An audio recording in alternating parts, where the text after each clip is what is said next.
Ma qua al termine dell'incontro col mister del Viareggio, questo 8-3 che non la dice tutto su come è andato l'andamento della partita, sta una gara molto equilibrata e poi è arrivata la vostra prima sconfitta in campionato al termine di un secondo tempo dove insomma avete sofferto un po' il break del Grosseto.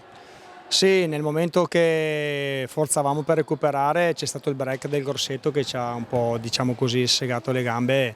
Ci sta, doveva capitare prima o poi, purtroppo abbiamo fatto una partita un pochettino troppo nervosa. Il rosso, secondo me, molto forzato su Muglia, ci ha un po' innervositi, ci siamo un po' slegati per modo di dire, e quindi siamo entrati un po' sulla bagarre, cosa che in questa pista non è congeniale a chi è ospite.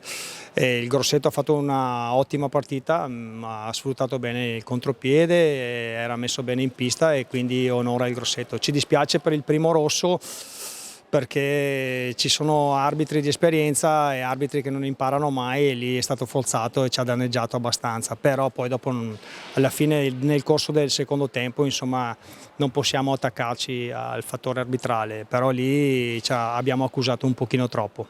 Diciamo il parziale finale poi è gonfiato dal fatto che comunque il Viareggio fino all'ultimissimo secondo ha provato a rientrare in partita, aveva un doppio break da recuperare, magari dispiace anche del rosso al portiere, proprio a 30 secondi dalla fine quando la partita era già chiusa. Eh sì, lì fa parte di quello che ti dicevo della bagarre, siamo entrati in bagarre e abbiamo perso un po' la lucidità, e in ultima lì anche Gomez ha fatto un'uscita un po' avventata e lì il rosso naturalmente ci stava perché comunque l'ha messo anche lui e l'abbiamo visto tutti quanti.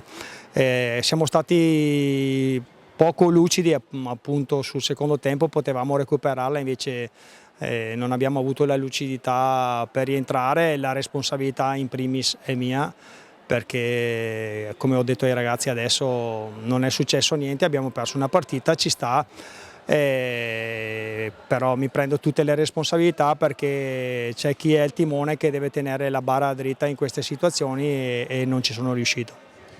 Facciamo anche un piccolissimo commento perché si era appena concluso il giorno della Befana il girone di andata col Viareggio che sicuramente tra gli aspetti più positivi di questa A1 con un terzo posto in graduatoria, tutto sommato avete fatto un bel girone d'andata. Sì, sì, no, assolutamente. Noi della posizione in classifica siamo contenti, abbiamo fatto un ottimo girone di andata che finirà mercoledì a Bassano, saremo senza Gomez, senza Muglia, quindi siamo decimati, diciamo così, però andiamo là sicuramente per fare una partita gagliarda, non vogliamo regalare niente a nessuno e ci proviamo fino all'ultimo come al solito. Allora, bocca al lupo e grazie per stasera. Grazie a voi, grazie.